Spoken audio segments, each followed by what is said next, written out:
This is a test of whatever this stupid idea we have is. Just want to make sure it's audible. I mean, it'll be terrible, but you've come to expect it. I'm going to do a little test.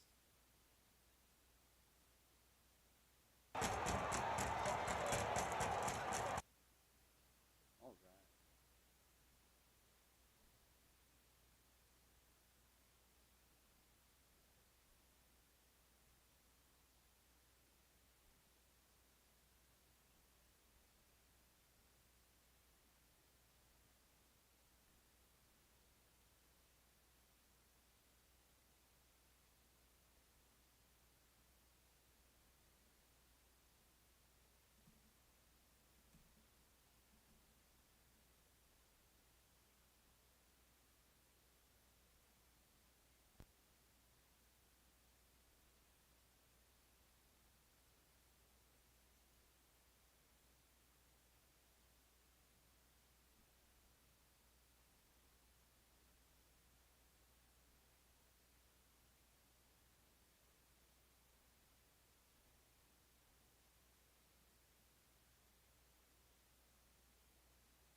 Hi to those of you who are watching this static screen, waiting on hot balls. He had a work call at 10:30. It ended, and then we'll get going. This is a very rudimentary attempt to make this not just a Twitter show per request. So hang in there, folks.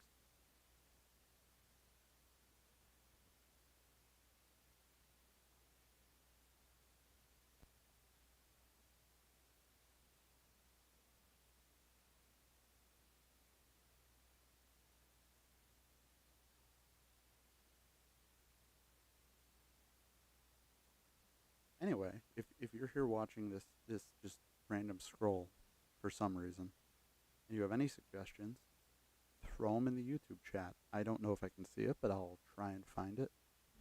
Uh, Hope everyone's having a wonderful Thursday evening. I know I am. Rangers are 7-0. Wonderful. We love it. But we will talk UConn basketball. I know what we're here for. I know what we're good at. I know what we're not good at, which includes this broadcast. But we are good at that. So once I can get hot balls alive, we will get the space going. So thank you for those of you joining us. And sit tight. I'll fire out the message when we're going.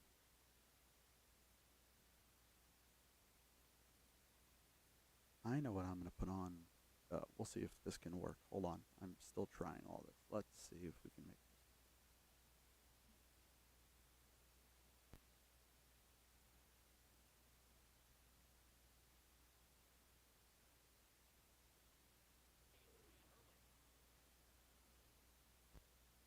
Let's see if I can do the internet correctly. I probably can't. No, that's not the one. Hang on. Sorry, folks. I know this is riveting content. Do that. Yeah, this'll work. I want YouTube TV. Damn it.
And then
when CBS thought they could pull it off.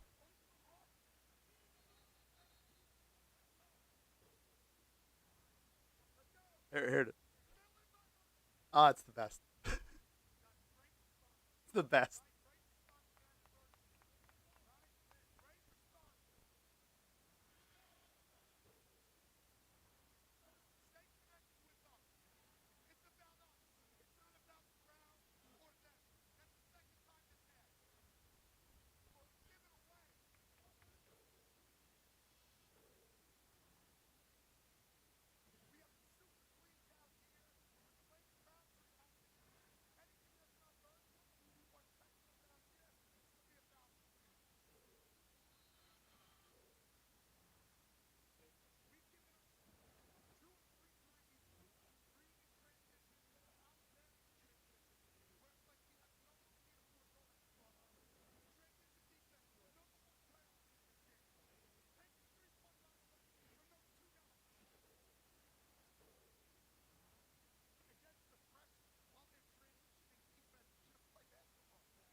All right. Thank you all for putting up with that. I will start the space now in a moment. I have no idea where Hot Balls is. Nobody does.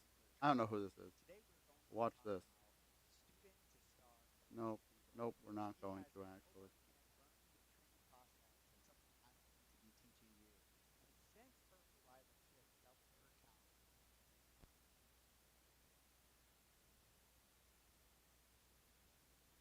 There. That's far less interesting, but there we go. All right. Let me fire up the space. Yes. Hello. Hello, Matt. This is very on brand to test well live.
Good evening and welcome to Connecticut Basketball Spaces. I have no idea if this is going to work. We are technological, uh, trying a new technological thing. Good evening. Can folks just give me a thumbs up if they can actually hear anything in the chat? As those of you who watch whatever the hell I put on YouTube can tell, this we are flying by the seat of our pants on a Thursday night in May.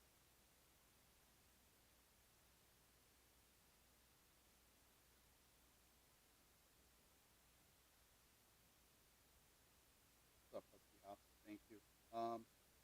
Yeah, so just happy to get a show off for folks. I promised we would do bi-weekly content, and this is us doing bi-weekly content. Uh, kind of an open forum tonight. Whatever folks want to talk about, feel free to jump in and request. We do know, of course, more or less what the 2024 UConn, 2024-25 UConn men's basketball team will look like. We did a space 2 weeks ago, and the next day, like half the team then changed, which is very on brand for us. Great to have Liam Mahaney in the fold to join Terrace Reed, obviously all the returning guys. Ada Mahaney, a huge get as well. So it's a very exciting time, but also it's May. So this is open forum for everybody. What would you all like to talk about? Feel free to request. Hopefully I can manage to do that correctly, 50-50 at best. I have no idea where Hot Balls is, hoping to track him down. Maybe he's dead. Maybe we'll get lucky. Otherwise, hope everybody enjoyed another thrilling New York Rangers overtime hockey win, because I know I did. So if anyone wants to request, go ahead. If not, if you would much rather watch me sit here and fail at basic technology, I totally respect that. I could use help, but yeah, we're trying to, to some degree, bring this thing on to places that aren't just X. It is still a spaces-based show, as proven by the fact that you are listening on Twitter. With that, I will bring in first my absolute favorite, the only good New York Islanders fan, the governor of the great. Is appropriate. I just hate the Hurricanes more. But I do have a bone to pick with particularly you and Pochadon. Okay, all right. What is this? Go ahead. So you in your MSG faction, Yes. it's too successful. No, no, it's not. No, They it's need not. to play for LP No. because there's another team that is starting to voice themselves a little bit more and thinking that they're anywhere close to being competitive. Well, I mean, for a Big East title in St. John's. And I think if the Knicks and the Rangers restore themselves to the balance of being very funny to watch lose in the playoffs, that would be greatly appreciated for myself, a Connecticut Huskies fan, and a New York Islanders and a Brooklyn Nets fan. That's a fair point. I'm actually going to bring in a couple of folks requested, and thank you very much for helping save me in whatever this drowning lifeboat of a YouTube attempt is. I'm bringing Megan. I'll bring in Saul. Megan, the St. John's fans need to just calm down, right? They're raring to go. Let's talk about Seton Hall's having a bad couple of weeks here. I feel bad, man. I will say, I mean, like St. John's is definitely getting some, solid players, but like, they were doing this before last year too. Yeah, I mean the NIL situation. It's not really great Shaw at has Seton Hall. no bag. He's like a negative bag. So I feel like I've learned through all of this that every number that you see someone reporting is horseshit. There has not been like a real reported number. They're all absolute like inflated nonsense. No, the actual functioning.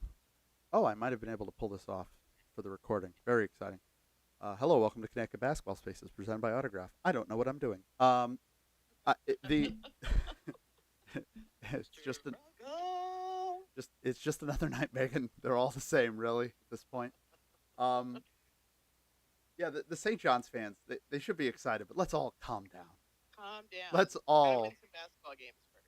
First of all, it's nice to see one of Rick's checks finally cleared.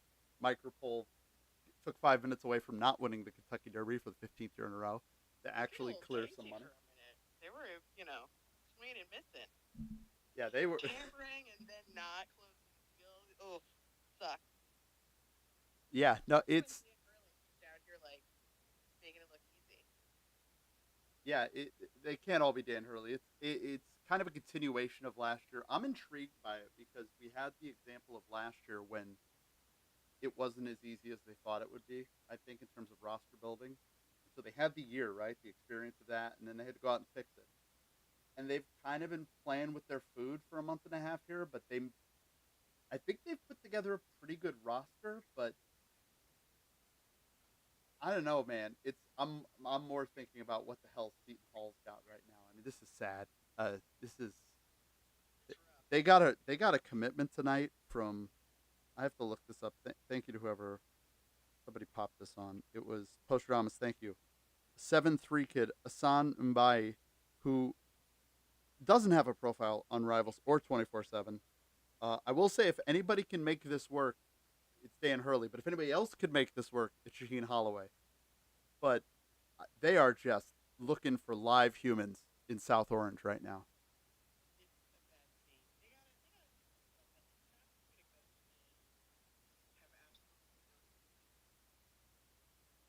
Yeah, well, we said that, but he doesn't have any resources, and this is they're in a real bind right now. And I don't know. This is, I mean, I don't know, Popple. Maybe I'm lucky and he's dead, but he was telling me he's getting concerned. Megan, are you? I know this is peak field of 68 move. Are you concerned about the Big East Conference right now? Are you concerned? No, I'm not.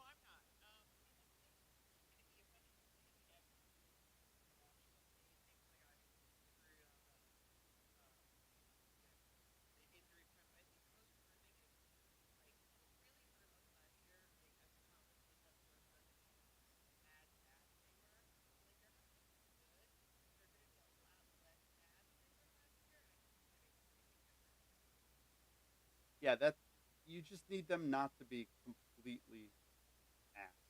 Those two. Yeah,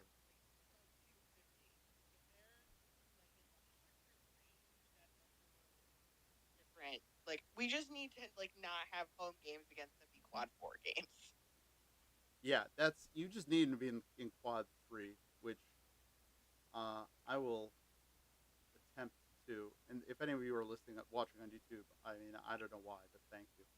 I'm trying to pull up the 2025 projections. It's very on evanmedia.com. It's very exciting. This is what we have to do in May. Is just hope. Sort by Big East. If we take a look at the Big East projections, which is based off of the transfer moves, I mean, you got Seton Hall in the basement at 133. I'll say this: if the league can be in the top 150, we're cooking. Great. I do not like Seton Hall's chances right now. I mean, they have a non-zero chance of finishing below DePaul in the conference, which is disconcerting. So there's good news and bad news. The good news, DePaul returning 0% of minutes. I think that's good. I think that's probably for the best. Definitely is. Yeah, Seton Hall is returning 10%. that's bad. That's Losing Kadari is like, because Kadari was gonna cook some people. Like he's just that guy that he's gonna win some games for you, and it's gonna be really hard if they don't have somebody they can count on like that. Which is tough too because like he's a much better player now than he was when Shaw got him. yeah. It's it is brutal, and it's going to be very interesting. I think to watch what Rick can get out of it because it's a level of coach. I love Shaw, but I mean Rick's probably if we're honest, he's a top 10 coach in the sport right now. And I'm very interested to see what he can get out of a guy who's been a killer at times, but last year was, I think, the most consistent he's been. Would you say, Megan? I mean, it's just been so up and down. Yeah, there was that weird whole like not playing in the middle of the season thing that happened for a minute. That was kind of weird too. Yeah, the vibes on Seton Hall were profoundly weird all year, and it ended pretty well. I mean, they won the NIT. It looked like it was going to be a great springboard, and the springboard was for the players to get the puck out of South Orange, apparently. Yeah. And now they've got to rebuild this whole thing from scratch, and it's just I wonder how long Shaheen's just going to put up with something like that. You can't lose the whole roster like this, man. Like that's and in a league where it's so tough to begin with, and DePaul may be figuring it out. Georgetown has to be improved. Villanova at any time can decide they start caring about the sport again, but they don't. I would be so mad if I was a Nova fan. Like it's bad. It's a bad situation over there. It's extremely bad. It's they're currently on Evan Mia projected 8th in the league. That can't be. You should go hire somebody. Like literally anybody who's not terrible. Shaheen Holloway? I mean, just send him to Philly and then just do a coach trade. It would be obviously wouldn't be good for Seton Hall, but I mean, I actually kind of love the fit. That's actually a really good fit. Although the first time you put Shaw in a room with the Villanova boosters, that's going to be fun. I would like that. I would like somebody who knows what they're doing with technology, not me, to film that because that would be at least fun. he would have a bag, man. Like at least he would have some money to throw at people. That's really all Shaw needs at this point, in my opinion. He just needs a bag. And if you go there, you get no control over the bag, and I think Shaw doesn't want any control over the bag, so that'd be fine. Tell him who he gets. He's like, I don't care. You see what I have at South Orange? Give me whatever. I'll figure it out. We'll make it work. He took some dudes from Jersey to the Elite Eight. Like, man can make just about anything work.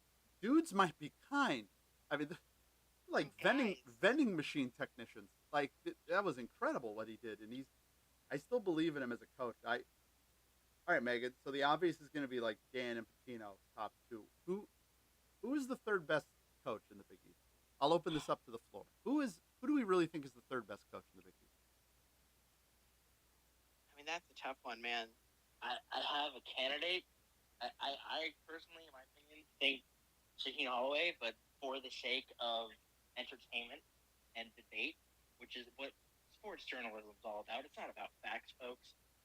I'm going to throw Nate English in there. I think Shaw's fair. I mean, Shaka's in the in the room, I guess. You got two guys that have had a lot of success in other places, in Sean and in Thad. Although the way that ended at Butler, I mean, Jesus, that was not great.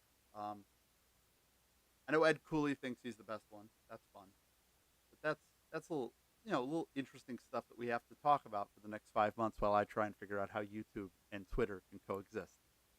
Spoiler alert: they really don't. But I don't know. Saul, you've been patient. You requested in. I don't know what thoughts you had at 11 o'clock on a Thursday in May. I am a very struggling Celtics fan right now, so Oh, this is no. kind of like therapy. Oh, Yeah, no. yeah. It's No. first of all, I would just like to say for anyone that follows me, I had a little bit of a I'd say about 9:30 minute in the third quarter on. Genuinely apologize to anyone who saw all that. Not proud of it. It happened, but then again, this is Joe Mazzulla ball, and I'm a Joe Mazzulla apologist. But that's not why I'm here. Does it concern you that the Knicks are who you think the Celtics are, and that Jalen Brunson is who you think Jalen Brown is? Are you aware of it yet? I'm probably going to lose a lot of new friends I just made, but the New York Knicks do not concern me at all. Listen. If the Knicks can get five healthy men to Boston. Yeah, that's the thing. The Knicks are going to lose tomorrow by 37 points. I'm at peace. I'm fine with it. I just want to go to the Eastern Conference Finals where, to be clear, the Knicks will get sandblasted by the Boston Celtics. Listen, but the minute they win one... It could be a nice little meeting ground in the summer or late spring, whenever the Christ summer starts, for UConn Twitter. Us Celtics fans, us Knicks fans. Yeah, this is what we get. Plural. If we could get Knicks Celtics... Knicks Celtics and Aldress, Rangers Bruins. That you want to get the fights going. That'd do it. That would do it. I'm gonna sit here on the sideline and watch you two tear each other apart. It's gonna be fun. I'll get to watch the Red Sox be a middle of the pack team. I'm having a great time. I have no expectations.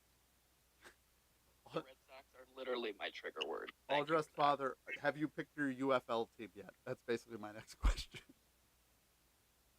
Are you into the UFL playoffs yet? No, I'm not. I mean, the obvious answer is go be a Stallions fan, but no, I'm not watching that. You love your Birmingham Stallions down there in the. Are they getting a lot of play down in Bama? Is the state becoming overwhelmed? Have they all given up on the Crimson Tide now that Nick's gone? No, they're talking about college football more now. Okay. Now that there's actually an interesting topic, and we don't know how good Alabama, not a three, but we don't know how Alabama's going to be. So they're actually talking about Alabama with interest, and not just Alabama's going to run the table again. Yeah, it's gonna be funny watching the Bama football fans try and present themselves as the big underdog now. Nobody should buy that. It's not like the UConn women. Who's their coach? Kevin DeBoer. No, not Kevin DeBoer. That's awful. Kalen DeBoer. Washington last year. I don't know who that is. He was Washington's head coach last year. Oh, yeah, that guy. No, he's a very good coach in an impossible situation. I wish him nothing but the worst. Megan, it's not like the UConn women. They are the underdog, though. They are legitimately the underdog. We should talk, honest to God, we should talk about that rather than the UFL. C and Jada just working out. Jana. I'll get her name. Yeah, she's coming back. We did not get beers, as I did warn. So none of that NIL options. But I'm pretty excited. She's 6'5". She was cooking last summer in this FIBA tournament before she blew out her Achilles. But it looks like she's pretty close to being back. And she's not the only big that we get to be excited about. Who were we talking about now? Well, Strong, right? Or is that's 2 years? She's more of a wing. Okay, fair. But yeah, Sarah Strong. Yeah, she's number one player.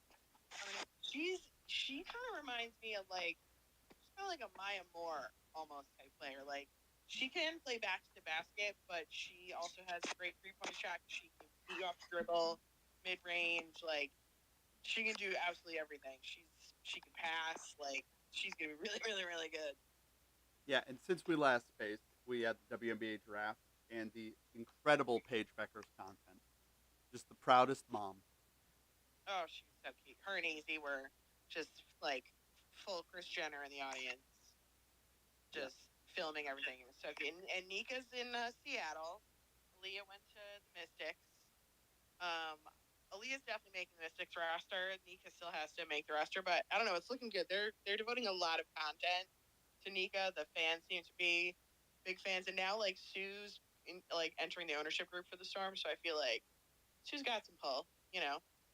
I did enjoy the post game after the first preseason game, but yes, Diana did absolutely body up Nika in a Nika preseason. loved it.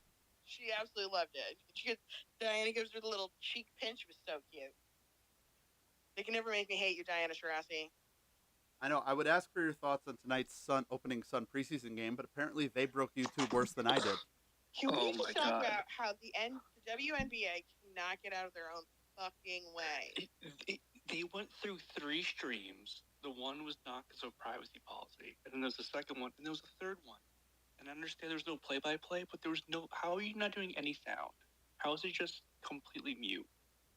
They were trying to get even the streams not taken down. Even I figured out how to put audio on YouTube. I mean, not much else, but I've got this figured out. There's no way in a preseason game in the NBA with the league's best player, which Breanna Stewart is, that you would be watching a preseason game on a YouTube stream with no sound at all. Like, it's insane to me that we're doing this wasn't supposed to be like televised, so the Sun was just like, we're going to throw our own stream up. And it kept getting taken down because apparently it was being reported. It's like you can't get out of your own way here. Like, your goal should be to let people watch your product in the way that is the easiest possible. Like, you look at like the history of UConn women's basketball and having them on CPTV and how critical that was to building the fan base. Like, giving the most people the most access to the most games possible. That is how you build fans. Making it impossible to find the games, watch the games. Like, it's silliness. And like when the Sun actually tries to put the game out there for people to watch, it's like, I mean, who's having that taken down? Like, we know, you know.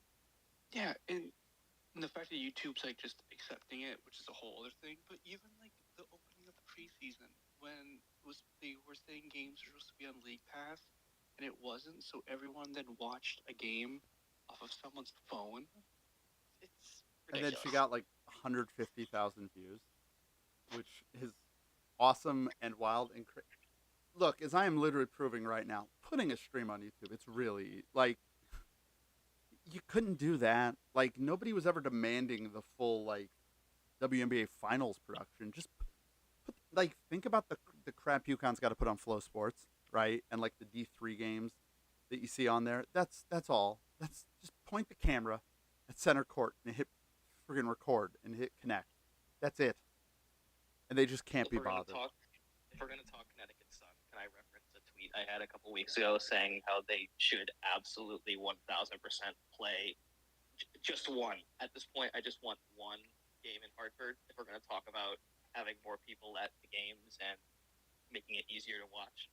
No, Seems you like will lay it on when you will like it. Excuse the fuck out of me for wanting to drive all the way down to Greater Norwich because I have no idea how to watch the games. And also just, you know, arena in Hartford. We could absolutely have an NBA, a competitive New England NBA team that would play some games in Springfield, some games in Hartford, some games in Enfield, Connecticut on Phoenix Avenue. That's right. But no, absolutely not. We cannot convince the owners of Mohegan Sun Casino to have their moderately successful WNBA franchise do like a UConn homecoming night at the XL Center where like half the WNBA played. If they were going to do it, and I know, Megan, this sucks, but let's be honest. The night would have been the opening night because they get Caitlin Clark's first game. That would have been the night they would have sold out the XL Center in about 6 seconds. But the Mohegan Tribe and the CRDA would rather murder each other than that happening. Yeah, I mean, they're not related entities. Like, I think you understand, like, the casino, like, this team is owned by the tribe. They're, like, literally not part of the state. I don't think it's super reasonable to expect them to like put their product in a different building that they have no association with. And that's understandable, but if we want to talk about growing the game, I mean, first of all, any problem, but if you want to talk about growing the game or at least some accessibility or whatever, I don't know how you do it. I'm just, I mean, when there's when the Liberty are in town, or like when Stu was in town, they sell all the tickets. It's not like you need Caitlin Clark to get people to buy like women's basketball tickets in Connecticut. Yeah, Like it's not. I remember Megan when they got the team. It was a huge deal because there were two separate bids. There was one bid that was going to put them in Hartford, and then there was the Ashtucket Pequot bid, and the league picked that bid. So there was a whole different ownership group that was trying to put the team in Hartford back in 02, 04. Can't remember. Well, there was the also same ass clown trying to get the NBA franchise. No, he wasn't alive. That kid's like 20. Because the Blizzard, Oh. back in the day, they actually were like one of the only teams that sold tickets to their games. Like the people that actually went to those games. Jen Rosati on the team, like way back in the day. I have to put on social media. My wife, she has like 15 T-shirts or whatever. One of them, and she wears this in her day-to-day life. She has a Jen Rosati autographed New England Blizzard like shirt, and she just wears Incredible. She just wears it out to like the supermarket. Like you should put that on eBay for $1,000, and it will be Megan and it will be Penfield just bidding war for it. I do have some beef with the Sun because they picked a defensive guard when Nika was still on the board, and then the Liberty did not pick them either. So like I got beef. I got beef with the Sun. You should have picked Nika. That was horseshit. It was. Well, look. Speaking of horseshit, look what the cat dragged in. Hot balls. Good evening. Hey, you're Yo, live. what's up? You know we're live on YouTube right now, and it's awful, but we're on YouTube right now also. Yeah, I was complaining about the volume, you fucking hack. I'm sure it sucks. I'm sorry. You guys are part of a test tonight. Yeah. We're gonna try to figure out how to get this better. We're gonna play around with this. It's not gonna have this shitty font. It's not gonna have all this other stuff. It'll be fine. It'll be good. You guys will like it. You'll enjoy it. And can you tell the fine folks who it's presented by, because I haven't done the ad read yet. Oh, I don't even have them up yet. All right, I'll give you time. But thank you for joining us from a wonderful, fulfilling evening of making college baseball dreams come true. Oh, Jesus Christ. That was a long one. Oh, tonight was a long one. We're almost there, folks. It's Thursday. That means tomorrow's Friday. That means you can go to the beach. Pretty jacked up to find out that I logged off of work back down 40 hours. I don't have to pay tomorrow. Oh, must be nice. You're off tomorrow? It was like right on the dot. I was like, I've never done that in my life. Our clock. That's how it goes, right? How is everything going in everybody else's world this evening? Pretty good. We've decided it's time to start getting the St. John's fans just to calm down. Though we were chatting a little on the whole St. John Seton Hall thing. If you want to give your thoughts. Yeah, I mean, well, that's life now. The transfer portal. I kind of like having one really big heel turn a year. I kind of really do, honestly. I just hope it never happens to us. Right. Yeah, it's great until it's you. It's awesome when it's I actually kind of have a character role thing for each Big East team. And we're currently the top heel of the conference. But we're like the Roman Reigns Dominic heel. Like, we're not hated, but we're just too good to be liked. Somebody used an analogy. I can't even remember who it was or where the conversation I was having was, like yesterday or the day before, where they kind of compared us to the British Empire and like Providence or the Pirates. And most of the time, the head-to-head is a massacre, but there's just enough trouble to be a nuisance, and it's entertaining when it is. So I kind of like that. Us as the Rue Britannia. That I'm all about that. I kind of like that. But yeah, no. I mean, honestly, that's a huge get for St. John. I mean, their backcourt is a handful right now. They don't have anybody to shoot right now. So they've still got a lot of work to go. We'll see how Rick is able to put it together to sort of be Mercenary Island in the conference. I think is going to be really tough. and we talk about this like all the time. Like it's one thing to bring in a couple of transfers to sort of supplement what you're doing. It's another thing to bring in lots of transfers. And so, I don't know. We're going to see how it all shakes out. I mean, right now, there's no doubt about it. I mean, I think they're quite likely to be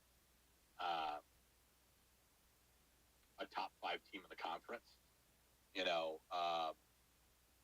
Which is sort of a relief. I'm a little worried about the bottom half of the conference. I'm actually a lot worried about the bottom half of the conference right now.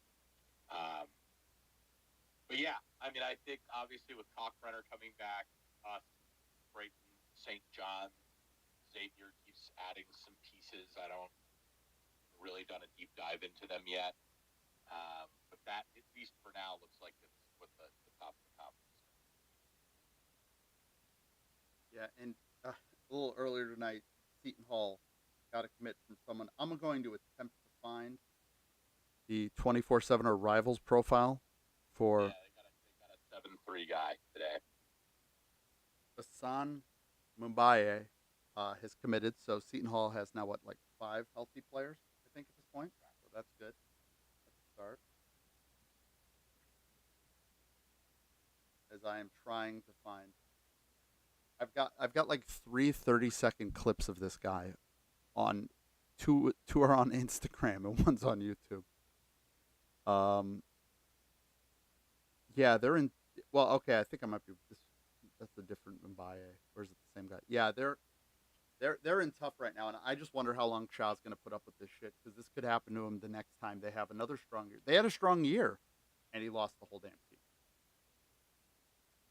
Like, I don't need Seton Hall's NIL to be friggin' $2 million a year, but it can't be $12. So apparently they've got about $1 million. Where is it going? Well, apparently most of it was going to Gary. Oops. So enough to keep him happy, apparently, which I doubt. That's the other thing. Like the NIL numbers that have been thrown around this offseason are so preposterous. Yeah, take whatever the number is. It's probably a quarter of that.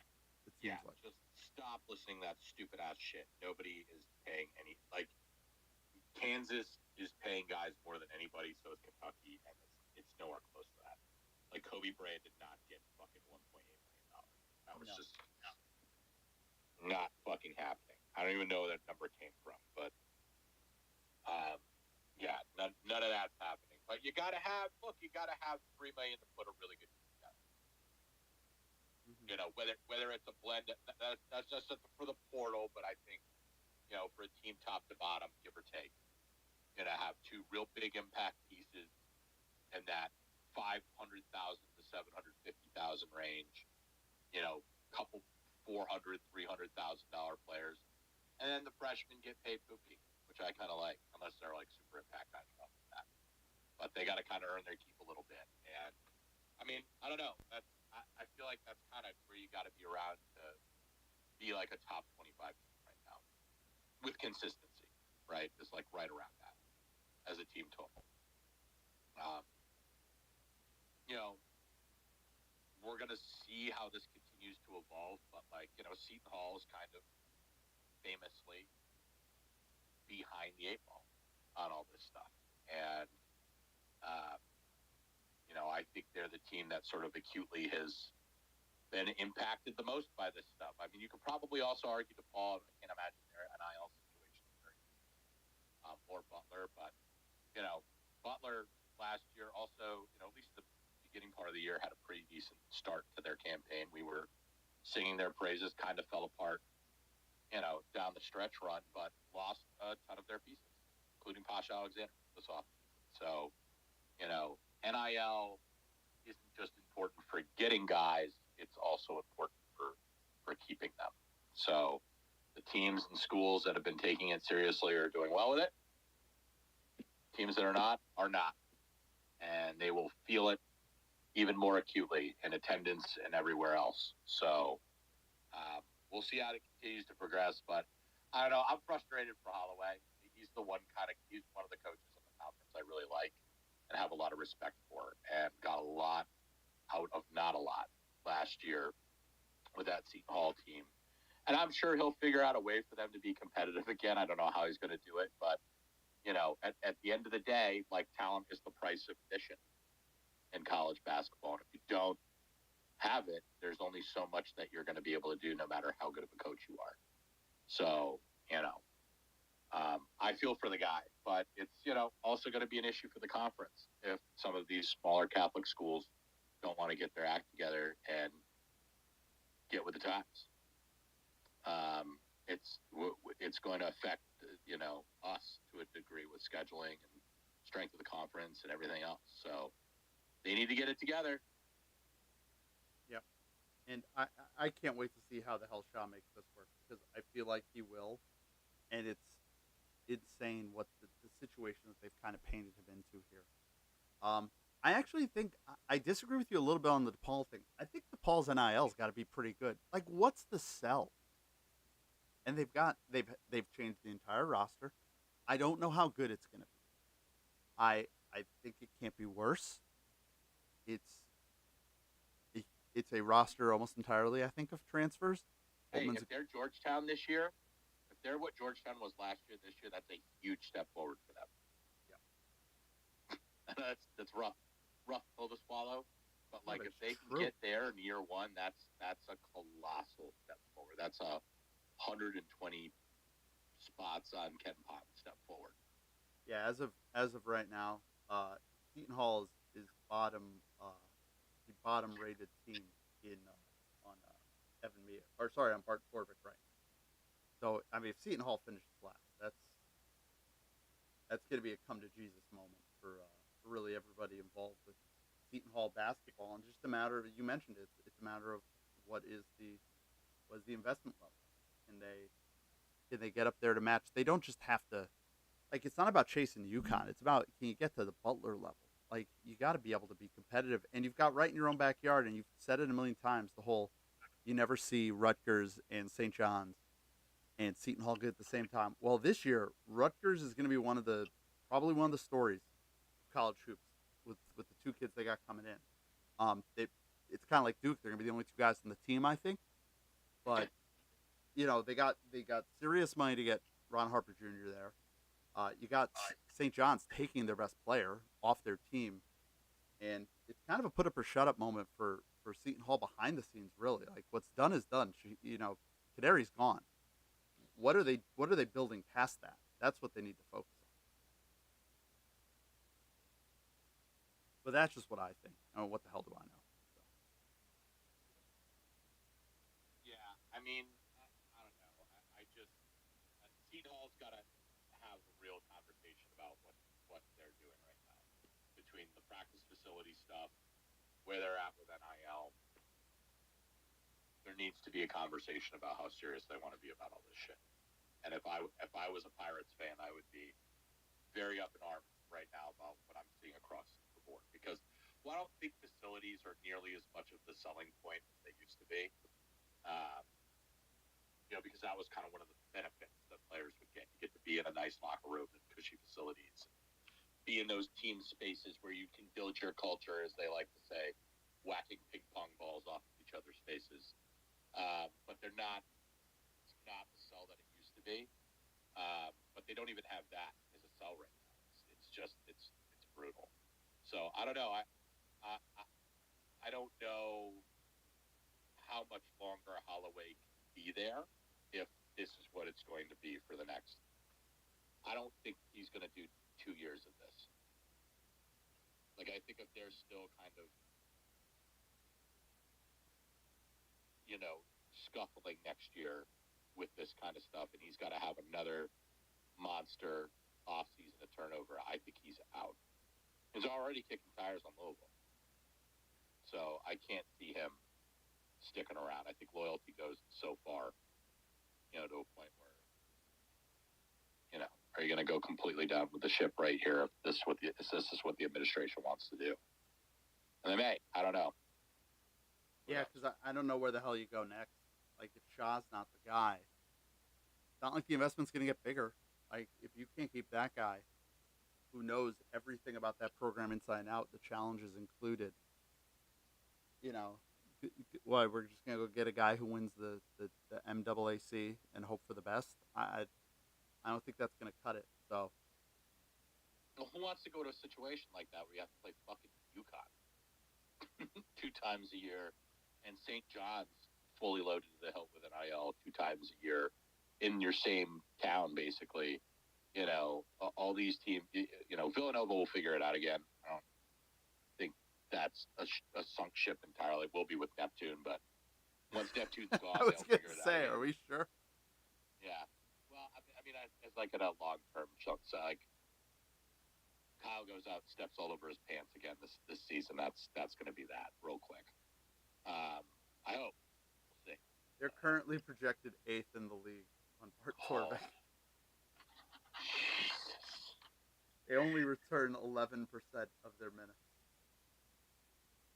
which, and I gotta look in there. There's some wackiness with seniors. Those the 4 of you probably watching on YouTube. I put up the UConn projection there, and you got to see me struggle. Whenever you bring up on Bart Torvik the UConn roster, remember, folks, you have to add Hassan back in. The system auto dumps anybody who passed 4 years. That's all you can do when you have 362 teams. You have to just dump everyone out. When you put Hassan back in, UConn is 7th. So we've got the UConn roster, and before you jumped on, we kind of tapped on it loosely. Of course, we do our first offseason space, and the next day, Liam McNeely commits. Then the next day, like seemingly Aiden Mahaney commits. Kobe Bryant doesn't, for really funny reasons. Yeah, I don't know how Paul's. We kind of got into it on the last show. I don't know if you have any thoughts now that stuff's official on what the roster looks like. No, I think it's going to be a great roster. Obviously, I like what they're doing here. Opting to go more of the player development route that you have. We talk about it all the time on here. I think one of the worst mistakes that sports fans, and I would agree, coaches to a degree, make is it's the shiny new toy. It's going after the hot ticket recruit, the big name in the transfer portal, the quick fix. The allure of all that stuff is great, but it also torches a lot of rosters. And I think the biggest thing, particularly when you're looking at a program like ours, where this isn't an offense that you step into and learn in a couple days. There's a lot to understanding what we do, why we do it, how we go about the business that we do. That continuity, I think, is 3 times as important. And I think a lot of people, I wouldn't say a lot of people, because I think UConn fans have been surprisingly level-headed about things. I think winning back-to-back national championships tends to beat that into a fan base. But I think by and large, this was the right approach to take with the roster, which was really focusing in on bringing the pieces back that they have. Obviously, I'll feel better if Alex Caravan is back. I'll say the one thing that I guess is a reservation of mine looking at the roster as it's currently constituted, who's going to be the leader? Who's going to step up and kind of be that guy that really sets the tone, And, it's why I'm glad we've got enough guys coming back to keep the continuity and that culture. I think it's a really important part of what the success of this program has been in the last 2 years. But if Alex isn't back, it's going to be interesting to kind of see who steps into that role, which personalities kind of emerge, as actual and even spiritual leaders on the team. This is going to be, I think, by and large, probably a younger group than we've had the last couple of years. But I'm expecting a bunch of these pieces to take a pretty significant step forward. I think they've got more work to do with certain guys than they do with others. But the guy's kind of ready to go. Aiden Mahaney's going to be ready to go right out of the box. Liam McNeely's going to be ready to go right out of the box. I really expect a big jump from Solo this year. I know people didn't see the shooting numbers that they wanted to out of him this year. But I say it every show. It just reminds me a lot of the Hunter Salas stuff, at Gonzaga last year, where there's some guys that are pretty good shooters as freshmen come in, struggle a little bit. Need a little while to get accustomed to the speed of the game and everything else that kind of goes into it. And like Solo is not exactly eased into things. He was kind of thrown right to the wolves when I think he would have probably been better served to be a guy coming off the bench. Circumstances made that happen. But I'm not worried about him as a shooter at all. Like a sniper. And I think more stuff will be run for him and to him in this offense as well. So, and his athleticism is preposterous. He's the best athlete on the team. I think by a pretty substantial margin, actually. And so I expect him to be excellent this year. Having Hassan back, I think, was a must. I mean, I just think he brings so many different elements here. I think after the work that he's put in the last 2 years. If he's not, I'm not going to be upset with him being the first guy off the bench. He's proven that, he really seems to thrive in that role. So just having him back either way, I think is going to be really interesting. Samson and Terrace, very complementary pieces to each other. I talked a lot about Terrace on the last show, is he not? I think that's a lot more of a project than people realize. But the good news is that his skill sets, the things that he does very well, again, we talk about Portal, not always about getting the best player, getting the best piece that fits with what you're supposed to do. Terrace Reed, very good post-up defender, right? Samson Johnson, not as much, right? So he's going to give them a lot more banging down low and ability to be a little bit more physical. I think the Adama Sanogo comparisons right now are a little preposterous because he's got a hugely long way to go to be an Adama Sanogo. But they share similar skill sets in terms of their ability to finish at the rim with both hands, good instincts with their post-up, with their post moves. He's got some sneaky athleticism. I just think defensively, switching, getting lost in screens, like a lot of that stuff kind of comes back down to coaching, which he didn't really get a lot of great coaching at Michigan. And Terrace Reed was kind of a solo ball situation, I think, on steroids, where he really, with Hunter Dickinson transferring out, really asked to do a lot of things that he probably wasn't ready to do. So, and the role and the ways that I would imagine that they're going to use him, I think he has wonders. I think he may have some interesting moments at the beginning of the season. But I think he's a guy that certainly has the raw skill set to be really good. Samson, I would imagine they're probably going to bulk him up a little bit this offseason, work on his strength, give him to be a little less handsy, foul prone on defense. So it'll be interesting to see how that comes along. Stewie's going to be the most interesting one on the team. He's a guy that I expect to possibly be like a dude, if not maybe the dude next year. I have a lot of faith just in that all-around skill set. I'm going to be really excited. I was really intrigued last year, this year, and they have some similar question marks. Donovan was foul prone last year. Tom was foul prone the year before. He really kind of broke out his junior year. I expect they'll figure that out with Samson, right? Like, they've done such a good job of having guys make significant jumps from that freshman to sophomore to junior year. It's just a lot of really interesting pieces that I think potentially could fit really well together. I will feel a lot better if we've got Alex back there. I think they're going to need the maturity and the leadership. That would be my biggest question mark. I think those are fair points. Jake, you've been very patient. As I will bring the YouTube. Thank you to the 190 of you watched whatever the hell this is on YouTube. I'm just trying to figure it out. So